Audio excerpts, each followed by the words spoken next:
그들이 사도의 가르침을 받아 서로 교제하고 떡을 떼며 오로지 기도하기를 힘쓰니라.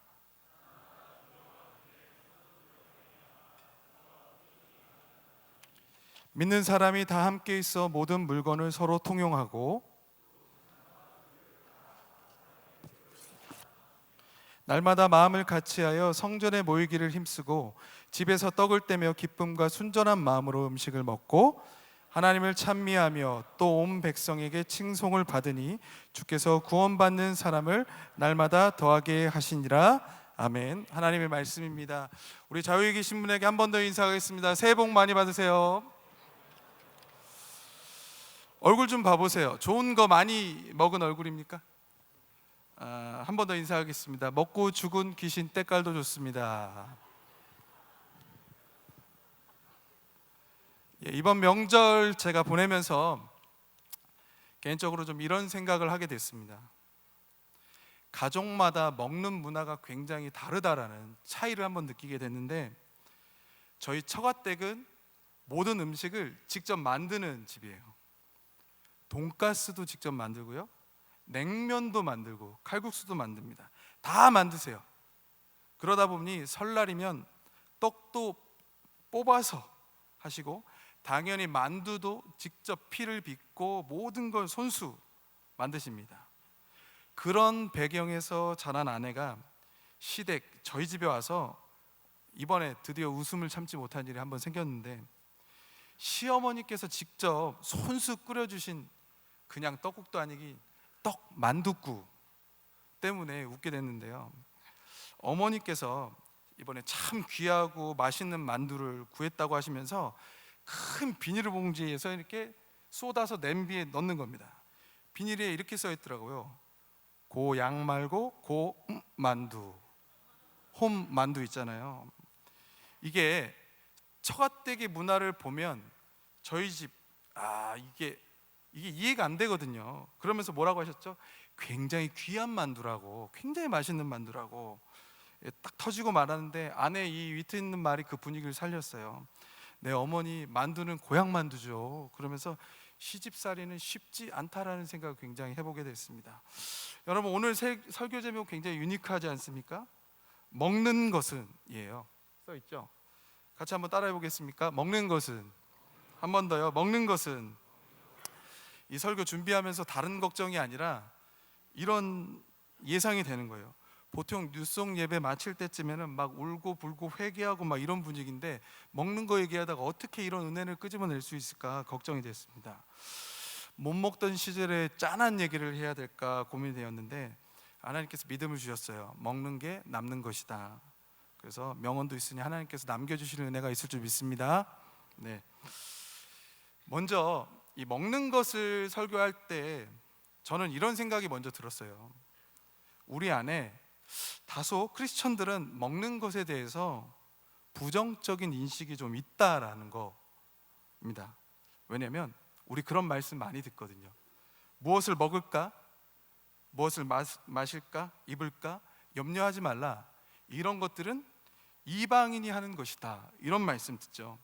이방인도 아니고 이제 우리가 주님 안에서 하루하루 믿음 가운데 살아간 우리에게 약간 우리가 해야 될 염려와 고민이 이 정도 선에서 머물러야 되지 않기 때문에, 반대로 이런 건 믿지 않는 사람들이나 하는 거기 때문에 그런 인식이 저희의 깊숙한 곳에 깔려 있다라는 겁니다. 그리고 또 먹는 거 굉장히 밝히고 살면 약간 좀 미련해 보이기도 하고요, 이 선입견이 좀 저희한테 있기도 하고, 식탐은 괜히 우리가 육신적인 것 같고 정욕적인 것 같고 약간 쾌락적인 것 같은 인상이 저희 안에 있음을 봅니다. 먹는 것에 대한 부정적인 인식의 결정타는 저는 아마 이 말씀이 때문일 거라고 생각하는데, 사람이 뭐죠? 떡으로만 사는 것이 아니요 하나님의 말씀으로만 사는 것이다. 거의 이 말씀에서 거의 끝났어요. 그죠? 먹는 것을 중시하는 저에게는 굉장히 이게 심각한 문제예요. 왜 우리는 부정적인 인식을 갖는가? 이런 생각들이 하나 둘씩 저희의 생각에 저변에 깔리다 보니 이런 결론이 도출이 되더라고요. 먹는 건 먹는 거예요. 이런 건 은혜랑 무관한 거예요. 먹는 것과 신앙, 하나님 믿는 것과 먹는 것과 하나님을 믿는 것과 하나님을 이해하는 것과는 전혀 별개의 문제로 구별되어지고 나뉘어지는 문제로 여겨질 때가 있다라는 겁니다. 근데 과연 은혜 따로, 먹는 것 따로, 하나님 따로, 은혜 따로, 먹는 것 따로일까? 저는 이런 질문으로, 이런 고민으로 오늘의 말씀을 좀 시작하고자 합니다. 일단 먹는 것에 대해서 여러분 약간 부정적인 생각을 갖는 자체가 저희가 살아가는 시대를 좀 역행한다라는 기분이 들지 않으실까요? 수요, 미, 식혜, 그쵸, 아시죠? 그죠? 만남의 광장 말고 맛남의 광장 있더라고요, 이 프로그램이. 그리고 맛있는 녀석들, 그거 보면 제가 분발해야겠다는 생각 굉장히 많이 하는데, 요즘 먹는 프로그램들이 막 쏟아져 나오고 있습니다. 왜 사람들이 이렇게 먹는 것에 열광하는가? 매주 저녁, 수요일 저녁이 되면요, 보통 면담 마치고 회의 마치고 11시 정도에 집에 들어가게 됩니다. 그러면 수요일 늦은 밤에 스트레스도 풀 겸 TV를 켜면 볼 게 딱 하나밖에 없어요. S본부에서 있는 은혜집밥이요. 은혜집밥 나오는데 골목식당이요. 네. 집중해서 보다 보면은 거기 먹고 싶은데 갈 수가 없잖아요. 그렇죠? 그리고 실제로 우리가 똑같은 메뉴를 시켜도 같은 맛이 아니다 보니까 그때부터 이제 배달의 민족을 막 검색하기 시작합니다. 한 주, 두 주 이어가다 보니까 저희 부부만의 문화가 생겼어요. 수요 야식회라고 하나 생겼는데, 그게 좋은 게 입만 즐거워서 좋은 게 아니더라고요. 이 야식 덕에 피곤할지라도 아내랑 만나게 되고 대화가 생겨나고 어떤 거리가 좁혀지게 되고 부부 사이에서도 어떤 이어지는 좋은 역할을 하고 있다라는 겁니다. 먹는 것에 대한 설교를 준비하다 보니까 제가 어렸을 때부터 갖고 있던 고민이 다시 한번 터져 나온 적이 있는데, 여러분들이 한번 좀 대답을 좀 해주실 수 있으면 좋을 것 같아요. 여러분, 도대체 누나들은 왜 그렇게 사는 거예요? 왜 누나들은 라면을 끓이기 전에 같이 먹겠다고 안 하는 거예요? 분명히 저는 물어봤습니다. 라면을 먹을 거면 같이 끓일 테니 말만 해라. 대답은 다이어트 중이라는 겁니다. 내가 끓여달라고 부탁하는 것도 아니고 내가 끓여준다고 하는데 말 안 하고 계속 있다가 거의 성령님처럼 조용히 오셔가지고 나 한 입만 이러는데 좀 패버리고 싶어요, 그냥. 그 누나들은 왜 그러는 거예요? 이 자리에 본인 누나다 회개하시고 동생의 상처를 어루만져 줄 수 있는 명절이 되시기 바랍니다. 다시 말씀으로 돌아오자면, 먹는 건 단순히 먹는 것에 그치지 않는다는 말입니다. 만남과 대화의 공간을 창조하고 더 깊고 좋은 관계로 이어지기도 합니다. 근데 저희 집처럼 먹는 것이 부작용도 있어요. 다툼도 되기도 해요. 그만큼 먹는 자체가 우리 실생활에서는 어떤 의미가 있다라는 말입니다. 문화가 그렇든 실생활이 그렇든 그것과 상관없이 과연 성경은 이 먹는 것에 대해서 어떤 메시지를 갖고 있는가, 저는 오늘 그것에 대해서 깊이 있게 좀 고민해 보고 싶은 거예요. 제가 성경을 여러 군데를 찾아보고 이 설교 구조를 쓰기 전에 어떤 키워드를 쓰다 보니까 굉장히 분명한 사실을 알게 됩니다. 분명히 하나님은 이 먹는 것을 통해서 하나님의 일들을 행하시고 하나님과 하나님의 백성들의 관계를 다루신다라는 겁니다. 여러분 기록하실 수 있을 거예요. 선악과 하나만 딱 떠올라도 이 먹음의 문제가 굉장히 영적인 문제라는 걸 깨달을 수 있습니다. 먹는 것으로 인해서 하나님과 우리와의 관계가 깨어지기도 하고 끊어질 만큼 신앙의 영역에서 이 문제는 결코 작지 않다라는 거죠. 야곱과 에서의 관계도 마찬가지죠. 팥죽 한 그릇, 그 먹는 거, 그거 한 순간에 그 선택 때문에 하나님의 축복이 어디로 흐를 것인가가 결정된다라는 겁니다. 원래 하나님의 계획이 주셔야 될 복의 대상과 마치 견줄 만한 것이 그 먹을 것이라는 겁니다. 이 밖에도 성경에선 무수히 셀 수 없을 만큼 먹는 것과 믿음의 영역을 다루는 이야기가 많아요. 다니엘과 세 친구, 오병이어, 엘리야의 그리시네가 이야기, 잘 아는 로데메의 이야기들, 굉장히 많았고 생각보다 진지하게 이 문제를 다루고 있다는 겁니다. 오늘 말씀을 통해서도 우리는 하나님께서 먹을 것을 어떻게 이해하시고 다루시고 얼마나 진지하게 사용하는지 좀 살펴보고 싶습니다. 먹는 것의 의미는 본문에서 사도행전에서는 두 가지 단계를 통해서 하나님이 이루어 가시는데요. 우리가 읽은 본문의 배경은 잘 아는 것처럼 오순절 성령 강림 사건입니다.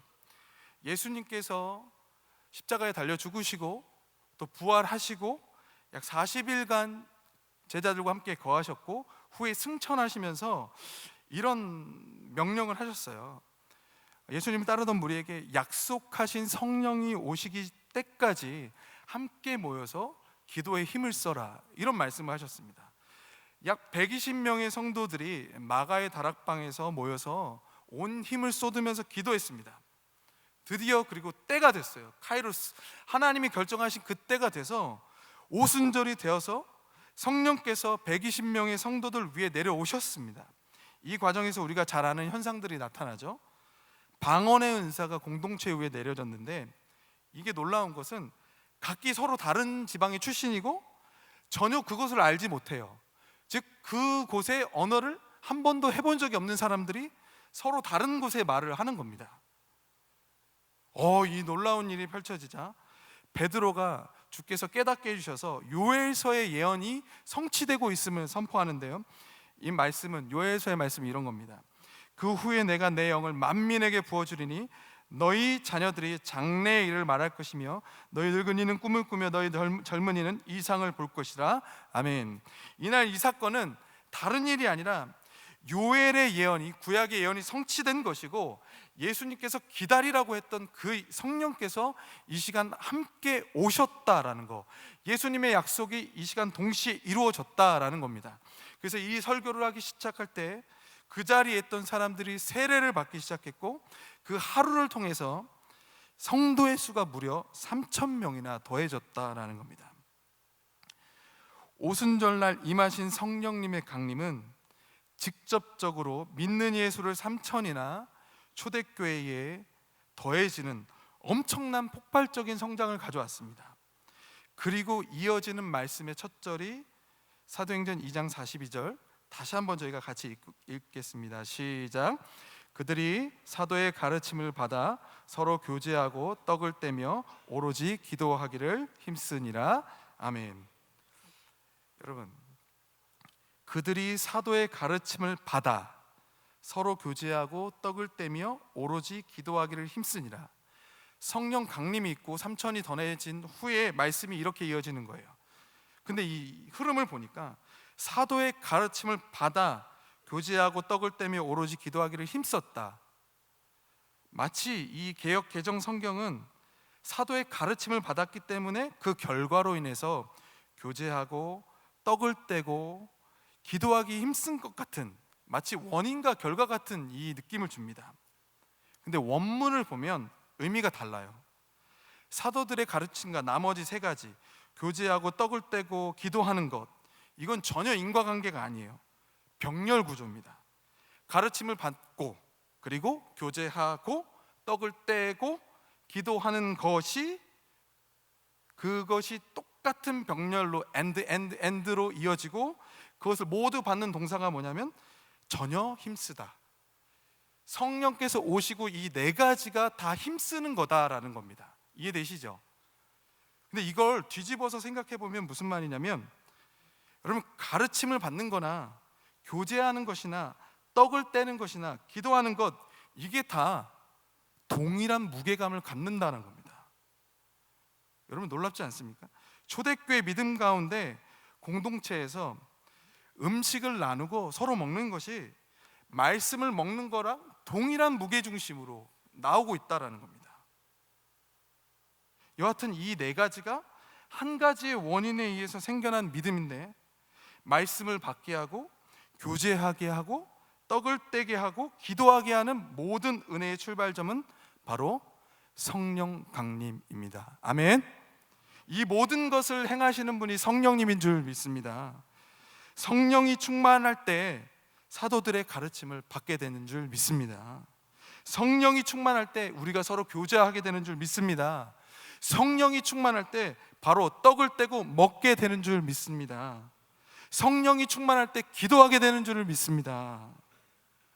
여기서 우리가 주목하는 것은 먹고 나누는 것이 다름이 아니라 성령님의 충만함의 결과였다라는 겁니다. 성령이 충만해지면 먹는 겁니다. 아멘. 할렐루야. 좋으시죠?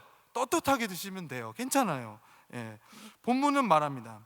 우리의 모임 중에서 음식을 나누게 되고 함께 먹고 나누게 되는 그 자체가 성령님의 역사라는 겁니다.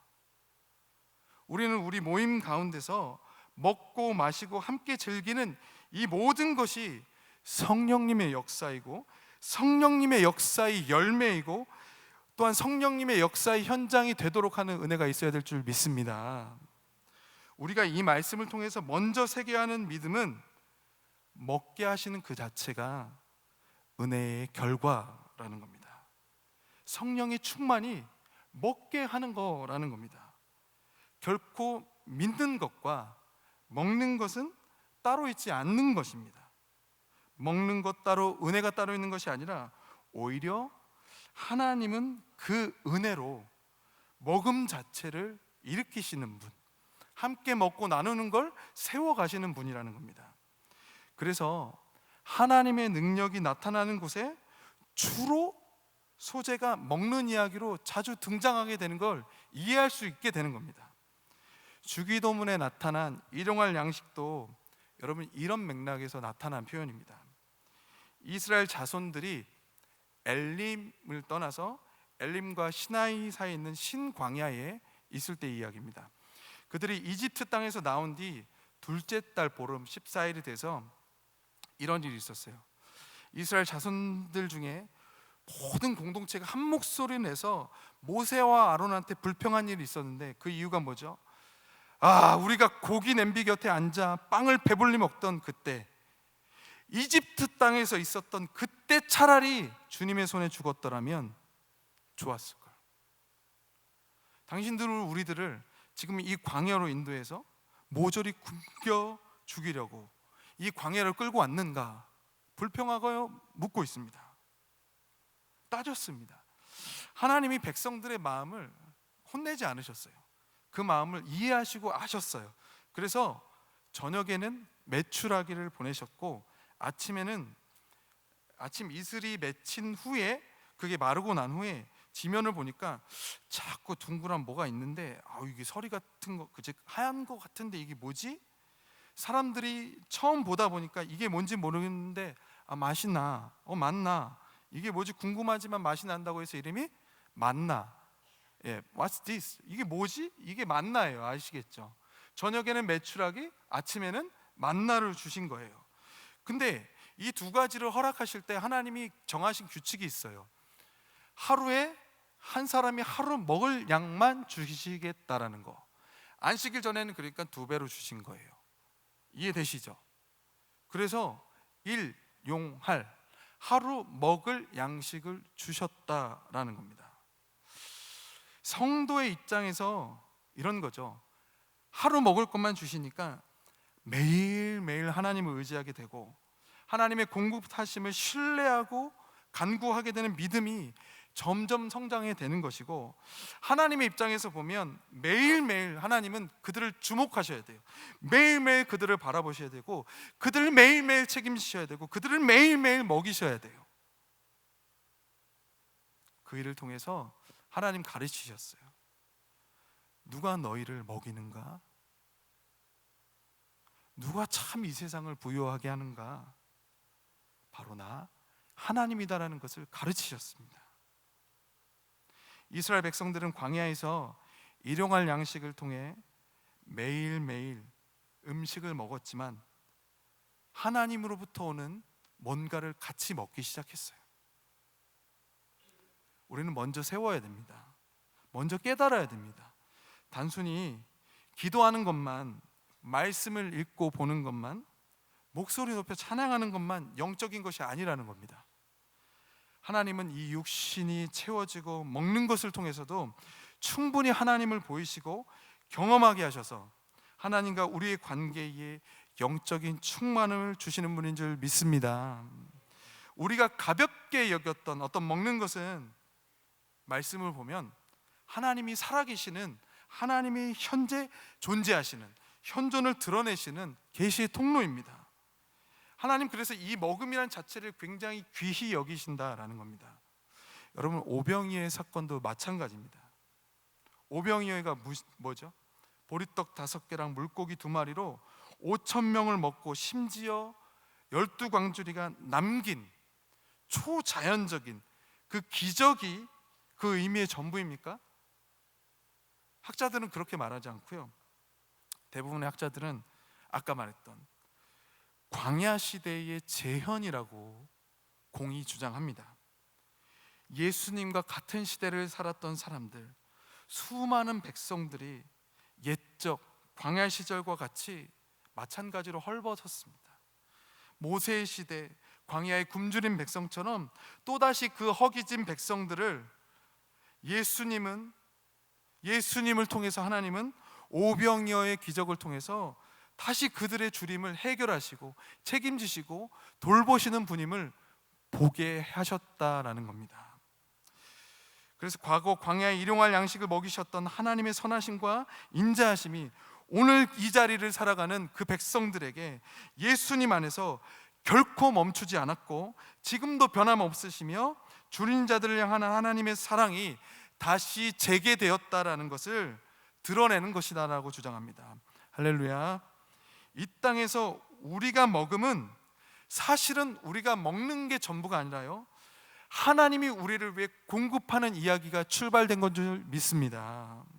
먹는 것은 그래서 배가 부르는 게 아니라 하나님의 베푸심이 우리에게 오는 이야기가 오는 겁니다. 먹는 것을 통해서 하나님은 하나님의 부요하심을 드러내십니다. 그래서 우리가 먹는 이야기가 아니라 하나님의 이야기가 되어지고 나의 밥 한 끼는 나의 배부름이 아니라 하나님의 베푸심이 될 줄 믿습니다. 본문의 메시지가 첫 번째는 성령의 충만이 우리 가운데서 이 교제하게 되고 떡을 떼게 되고 나누게 하는 그것을 세우고 일으킨다라는 거였습니다. 근데 두 번째는요, 이거보다 조금 더 나아갑니다. 사도행전 2장의 말씀은 굉장히 독특한 결론에 이르러요. 그래서 우리가 좀 표현을 좀 주목해야 하는데, 성령의 충만함을 받게 되자 초대교는 날마다 마음을 같이해서 성전에 모이기에 힘썼습니다. 다 이해가 되실 거예요. 또 각각의 집에서 서로 떡을 떼고 기쁨과 순전한 마음으로 음식을 먹고 나눕니다. 하나님을 찬미했어요. 근데 그것으로 끝나지 않았고 그 일들이 또 다른 시작이 돼서 이런 결론에 이릅니다. 주께서 구원받는 사람을 날마다 그들 가운데로 더하게 하셨더라. 아멘. 여러분, 이해가 되십니까? 이거 굉장히 살밀하게 보면 성령의 충만함을 얻으면 우리 가운데서 자꾸 먹게 돼요. 나누고 싶어지고 교제의 자리를 계속 만드는 은혜가 있습니다. 왜냐하면 성령의 능력이 그러시니까, 성령님께서 원하는 역사가 그렇기 때문에 그런 모임이 계속해서 일어납니다. 그 모임들을 통해서 서로 사랑하고 또 좋아하고 사랑하게 됩니다. 성령은 공동체 안에서 먹음과 나눔을 세우는 분이기 때문에 그렇습니다. 이게 아까 첫 번째 은혜였고, 문제는 더 나아간다는 겁니다. 성령님은 거기서 끝내지 않고요, 그 먹고 나누고 교제하는 일들 속에서 하나님은 그 일들을 통해서 구원받는 사람을 날마다 그들 가운데로 더해 주셨다라는 겁니다. 아멘. 그 교제가 그들 안에서 기쁨으로 어떤 생산된 어떤 행복감으로 끝나지 않게 하시고, 성령은 교제를, 떡과 음식을 나누게 만드셨고 그것을 또 하나의 출발점으로 삼으셔서 믿는 이들, 구원받는 사람들의 두 수를 더해 주시는 은혜의 시작점으로 포인트로 삼으셨다라는 겁니다. 할렐루야. 교회에서 우리의 몸 안에서 그리스도인들의 공동체에서 우리가 함께 무언가를 먹고 나눈다는 것은 우리 개개인이 성령의 충만을 받은 것은 맞습니다. 근데 그러나 말씀은 그 일이 반드시 또 다른 시작이 되어야 한다라고, 새로운 방향으로 이어져야 한다라고 계속해서 진행하는 겁니다. 예수님의 제자 마태가 그런 은혜를 받은 인물입니다. 예수님께서 집에서 식사를 하고 계십니다. 식탁에 앉아 있을 때에 마침 많은 세리들과 죄인들도 예수님의 곁에 앉아서 함께, 또 제자들과 함께 어울려서 식사를 하고 계셨어요. 죄인과 세리라는 이 이스라엘 백성 중에 특정적인 이 인물들은 유대인들의 정결 예법을 따라서 율법에 따르면 아주 불결하고 그들의 사이로부터 유린되고 분리될 수밖에 없는 죄인들이었습니다. 즉 식사의 교제 가운데는 초대될 수 없는, 결코 가까이 할 수 없는 자들이었는데 그들이 같이 식사하는 겁니다. 그래서 놀란 거죠. 율법을 잘 알고 믿는 그들이, 바리새인들이 놀라서 곁에 있는 제자들한테 묻습니다. 왜 당신의 스승은 어째서 세리와 죄인들과 함께 음식을 먹는 것인가? 가만히 듣던 예수님이 약간 이렇게 그러셨어요. 이 말을 들으시고 그들에게 말씀하십니다. 건강한 자들에게는 의사가 필요하지 않으나 병든 자들에게는 의사가 필요하다. 예수님과 식사의 자리, 먹음의 자리, 죄인과 세리들이 그 자리에 함께 앉는 거, 그 자체만으로도 굉장히 귀하죠. 그런 사람을 초대할 수 있는 거 굉장히 큰 은혜고, 아까 말했던 성령의 능력의 첫 번째에서 충만한 시간이 맞습니다. 그 은혜를 베풀 수 있는 것이 예수님 안에 계신 성령님의 능력이셨어요. 근데 예수님은 거기서 끝내지 않으셨어요. 예수님은 분명한 목표와 방향과 목적이 있으셨어요. 앉으신 그 자리가 먹고 나누는 시간으로 끝나는 것이 아니라 병든 이들에게 반드시 하나님이 주시는 회복이 함께하길 바라셨습니다. 잃어버린 자를 찾으시는 하나님의 구원의 도움이 그들에게 함께하시길 예수님은 소망하셨어요. 앉아 있음으로 끝내지 않고 그것이 또 다른 출발점이 돼서 하나님의 역사의 도구로 쓰임 받길 예수님은 원하셨다라는 겁니다.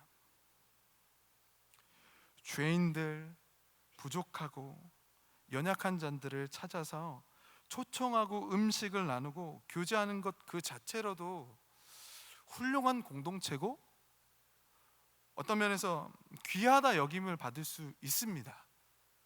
성령이 주신 능력이 그들에게 있기 때문에. 그런데 예수님에게 그건 또 다른 출발점에 불과하다라는 겁니다. 완성품이거나 종착지가 아니라 그 먹는 자리를 통해서 함께한 자들로 하여금 하나님의 나라의 백성으로 삼으시고 세우는 그 은혜의 자리가 되도록 분명한 목적을 예수님은 가지고 계셨습니다. 그래서 우리는 이것을 통해서 이런 도전이 있어야 됩니다.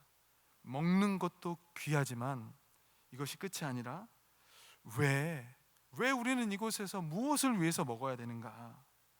예수님께서 어떤 도전을 하셨는지 그것을 떠올리면서 그 은혜가, 그 도전이 우리 안에 충만하길 소망합니다. 그래서 예수님의 별명이 여러분 그거였어요. 포도주와 먹기를 탐하는 죄인과 세리들의 친구. 어쨌든 많이 드셨나 봅니다. 근데 누구랑 드셨는지가 중요합니다.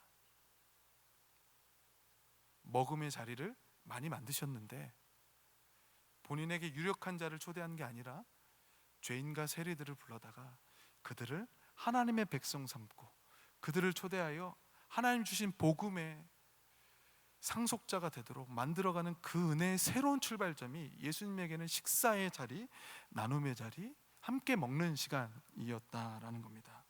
그것을 통해서 먹는 자리는 배부르는 자리가 아니라 구원이 임하는 자리로 예수님에게선 바뀌었고, 단순히 배가 부르는 자리가 아니라 하나님을 체험하고 경험하는 자리가 예수님에게서는 은혜롭게 펼쳐졌다라는 겁니다. 할렐루야.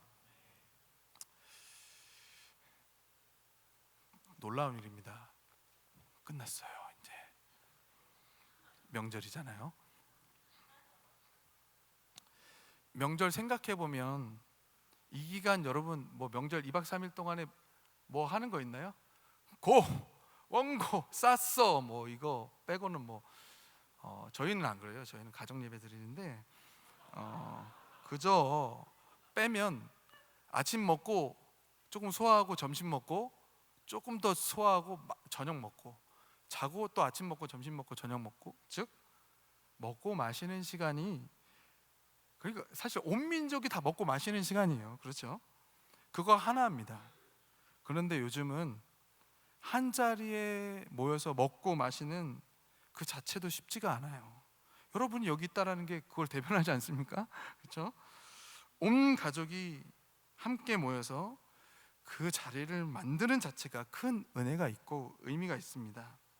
그런데 믿음의 사람들은 그 모임과 또 먹고 마심 속에 뭔가 거기서 끝낼 수 없는 도전이 있다라는 거죠.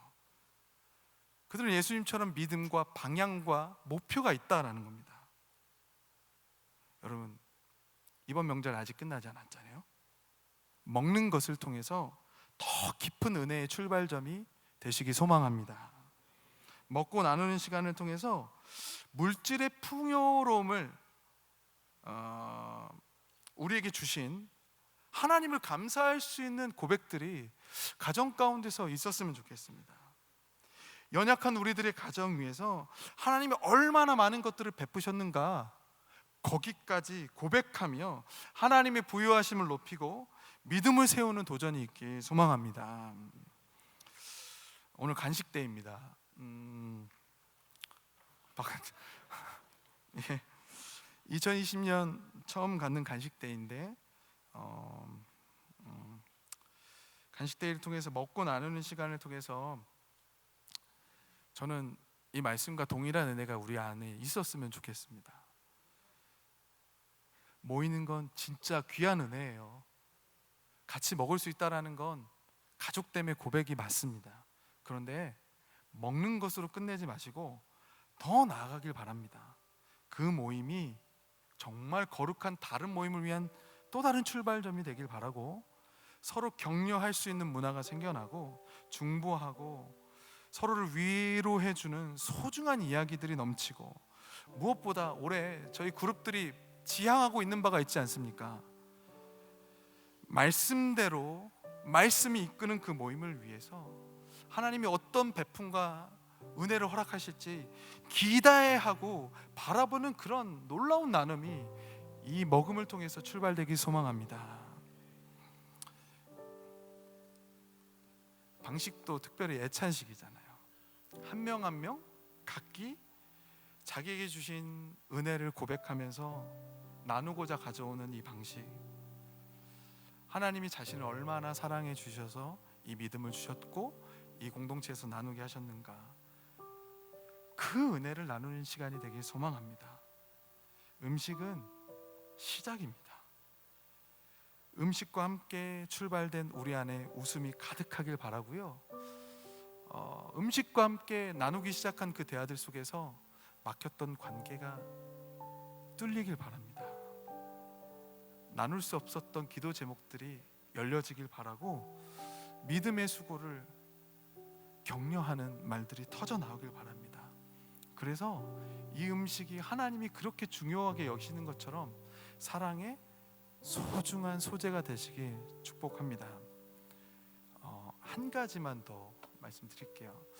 지난번에 교역자들 모임 속에 담임 목사님 오셔서 이번에 수련회 가운데 이런 한 가지 제안을 해주셨습니다. 청년부는 의미가 중요하다.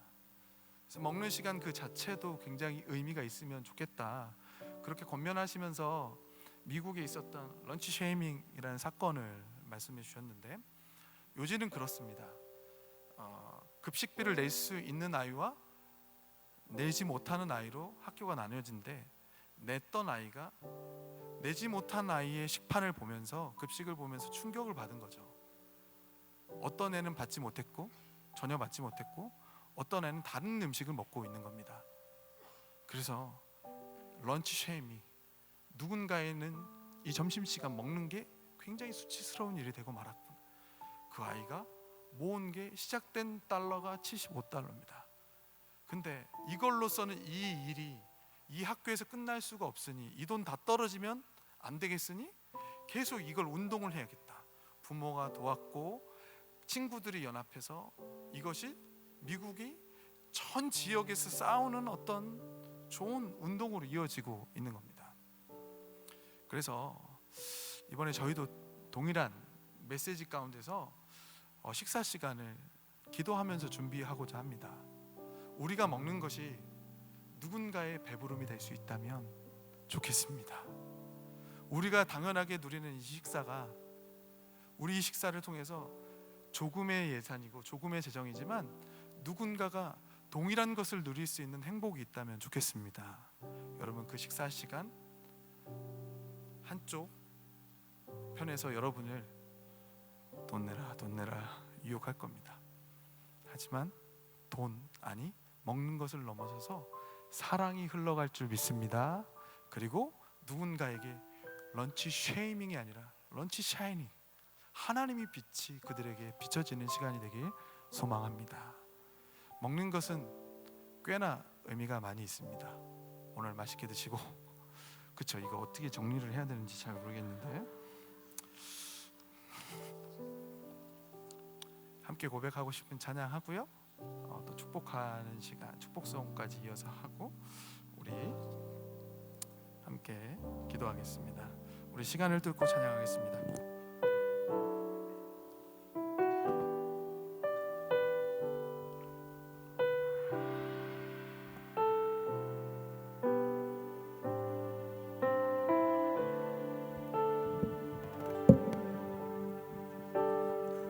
당신은 시간을 뚫고 이 땅 가운데 오셨네. 우리 없는 나를 원치 않아 우리 삶에 오셨네. 자신의 편안 버리고 우리에게 평안 주셨네. 가장 낮은 자의 모습으로 우리 삶에 오셔. 당신은 시간을 뚫고 이 땅 가운데 오셨네. 우리 없는 하늘 원치 않아 우리 삶에 오셨네. 자신의 편안 버리고 우리에게 평안 주셨네. 가장 낮은 자의 모습으로 우리 삶에 오셨네. 하나님 우리와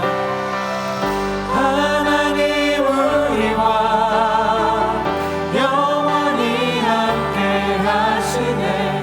꿈 없는 우리에게 그 나라 보여주시네. 연약한 자들의 친구가 되어주시고 힘없는 우리의 인생을 위로하시네.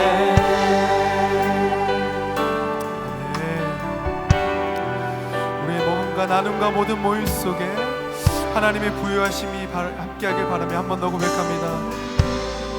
당신은 시간을 뚫고 이 땅 가운데 오셨네. 우리 없는 하늘 원치 않아 우리 삶에 오셨네. 자신의 편안 버리고 우리에게 평안 주셨네. 가장 낮은 자의 모습으로 우리 삶에 오셨네. 아멘. 하나님 우리와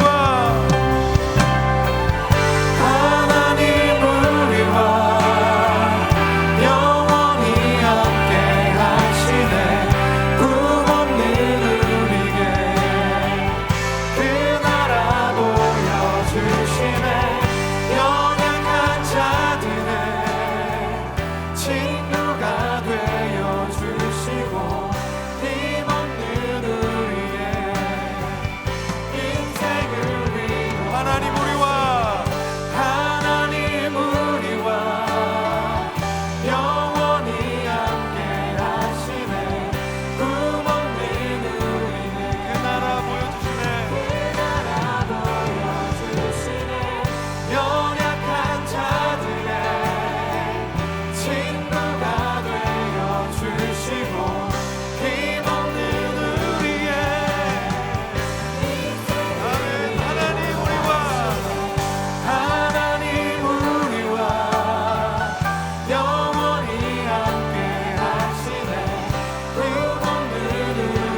소망합니다. 우리가 줄이는 것,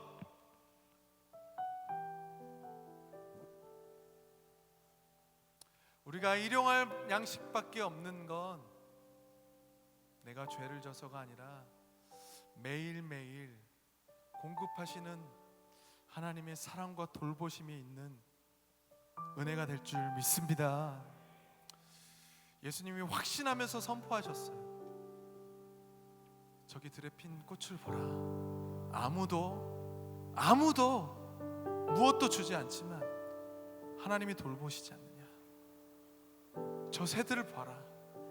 아무도 그들을 먹이지 않는데 잘 살아가지 않느냐. 그런데 너희는 그들보다 더 귀하지 아니하냐. 저는 이 말씀 가운데 확신합니다. 하나님 우리에게 부요함을 더해주실 줄 믿습니다. 하나님 우리 줄이게 하지 아니하시고 풍요로움 속에서 하나님의 부요하심을 경험하게 하실 줄 믿습니다. 그래서 하나님 오늘도 믿음으로 간구합니다. 하나님 우리 연약함과 가난함 속에서 하나님의 능력을 더하시고 충분하지 않은 것 같아 보일지 모르지만 매일매일 하나님의 사랑을 우리에게 덧입혀 주셔서 우리를 먹이시는 분이 하나님이시오, 우리를 채우시는 분이 하나님이시고 온 세상을 돌보시는 분이 하나님인 것을 믿고 고백하게 하여 주시옵소서. 이 믿음 주시옵소서. 먹게 하시는 이 하나님, 하나님 누리게 하시는 하나님을 고백하며 주님의 이름 외쳐 부르고 기도합니다. 주여 주여 주여. 사랑해 주님 감사합니다. 성령께서 오셔서 먹이십니다. 떡을 떼게 하시고 온 백성들이 공동체를 이루게 하시고 나누게 하시고 서로를 향해서 베풀게 하셨습니다. 공용하게 하셨습니다. 채우게 하셨고 먹게 하셨습니다. 하나님 그것으로 끝나지 않게 하시며 하나님의 주신 은혜를 따라 고백하오니 우리는 귀함을 입습니다. 은혜를 입습니다. 하나님 다시 한번 고백하오니 우리의 주림 가운데 가난함 가운데 하나님을 바라보면서 하나님을 믿고 신뢰하면서 누리게 하여 주시며 하나님 것이 하나님으로부터 오는 은혜의 수단이 될 수 있도록 하나님 역사하여 주옵소서. 우리 중 어느 누구도 헐벗지 않게 도와주시며 우리 중 어느 누구도 이 가난과 어려움에서 벗어나게 하여 주셔서 나누게 하시옵소서. 연약한 자들의 친구가 되어주시고 힘없는 자들의 인생을 위로하시는 하나님을 경험하게 하여 주셔서 너희가 더 귀하지 아니하냐. 들에 핀 꽃들보다 저 백합화보다 아버지 하나님 돌아보지 않는 저 새들보다 귀하지 아니하냐. 더 값비싸지 아니하냐 말씀하시는 하나님의 도우심과 은혜를 힘입으며 나아갈 수 있도록 주님이여 인도하여 주시옵소서. 하나님 돌보시옵소서. 하나님 은혜가 있게 하여 주시고 하나님의 사랑을 믿기 원합니다. 하나님의 은혜가 있기를 원합니다. 하나님 도우시옵소서. 하나님 도와주시옵소서.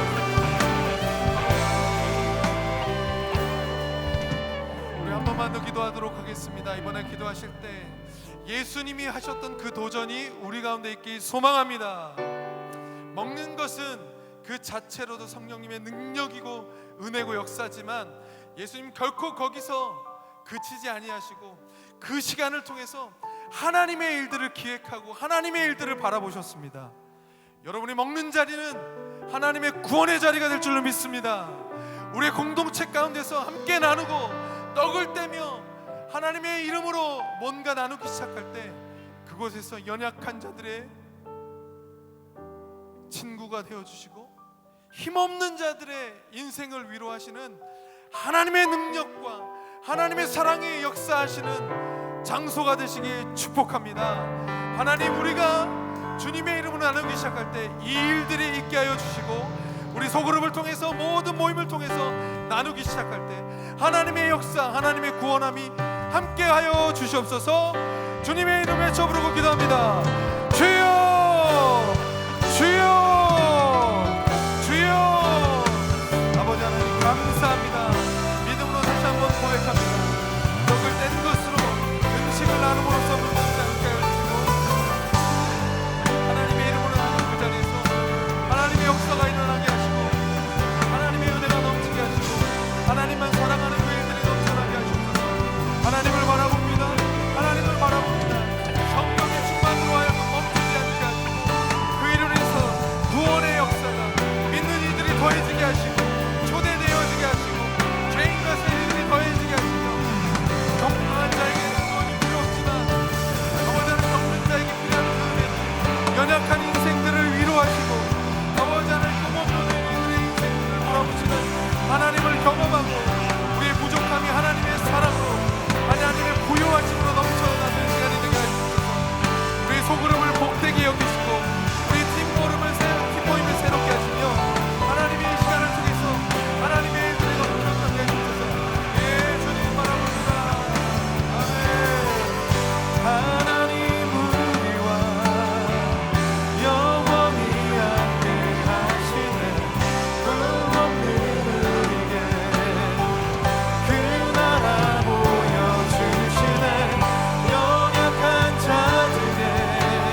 먹음과 나눔을 통해서 연약한 자들의 친구가 되어주시고 힘없는 우리의 인생들을 위로하시는 주님의 역사가 있기 소망합니다. 아멘.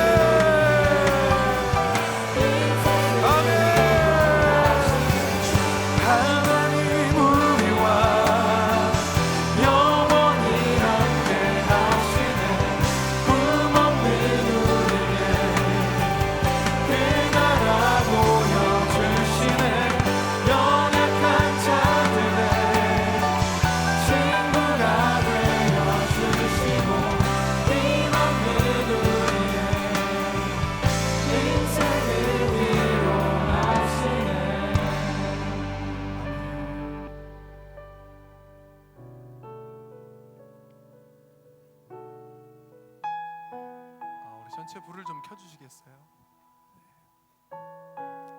이 찬양을 아실 수도 있고 모를 수도 있을 것 같은데 함께 우리 소그룹들을, 우리 모임들을 이 마음으로 같이 좀 축복하면서 찬양하겠습니다.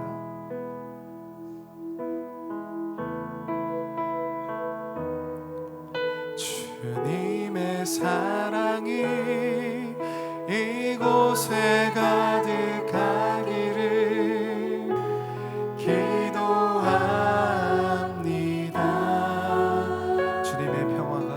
주님의 평화가 우리들 가운데에 있기를 원합니다.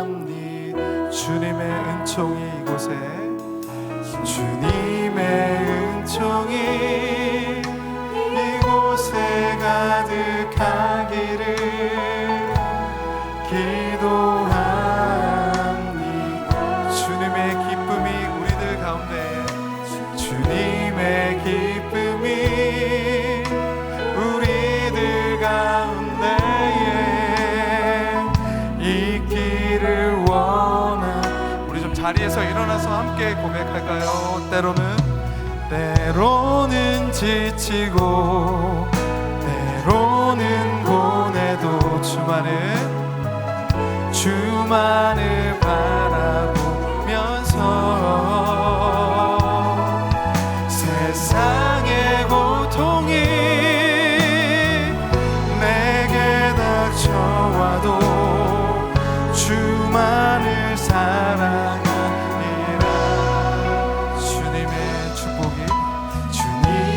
축복이 이곳에 넘쳐나기를 원합니다.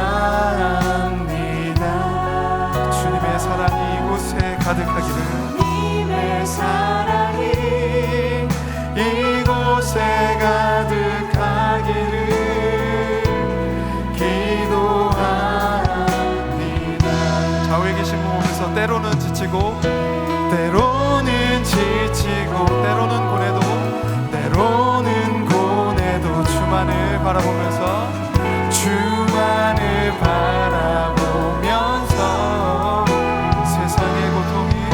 세상의 고통이 내게 닥쳐와도 주만을 사랑하리라. 주님의 축복이 이곳에 넘쳐나기를 원합니다.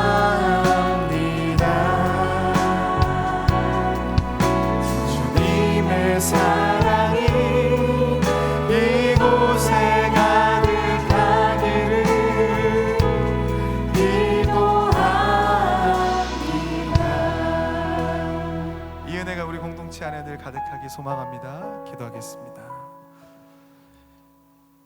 이제는 우리 주 예수 그리스도의 은혜와 하나님의 크신 사랑과 성령님의 교통하심이 오늘도 성령의 충만을 힘입어 함께 모이기를 힘쓰며 그 모임 가운데 함께 나누며 함께 떡을 떼며 함께 통용했던 그 초대교회의 역사를 바라보며 하나님께 간구하는 이 자리에 있는 모든 백성들 위해 또 예수 그리스도처럼 그 자리를 통해서 하나님의 역사들이 일어나는 자리로, 하나님의 구원의 역사가 함께하는 자리로 도전하길 바라는 이 자리에 있는 모든 청년들 위해, 그리고 육신의 연약함으로 또 어려움 가운데 있는 우리 김병규 목사님 위해 이제로부터 영원까지 함께 하시기를 간절히 축원하옵나이다. 아멘.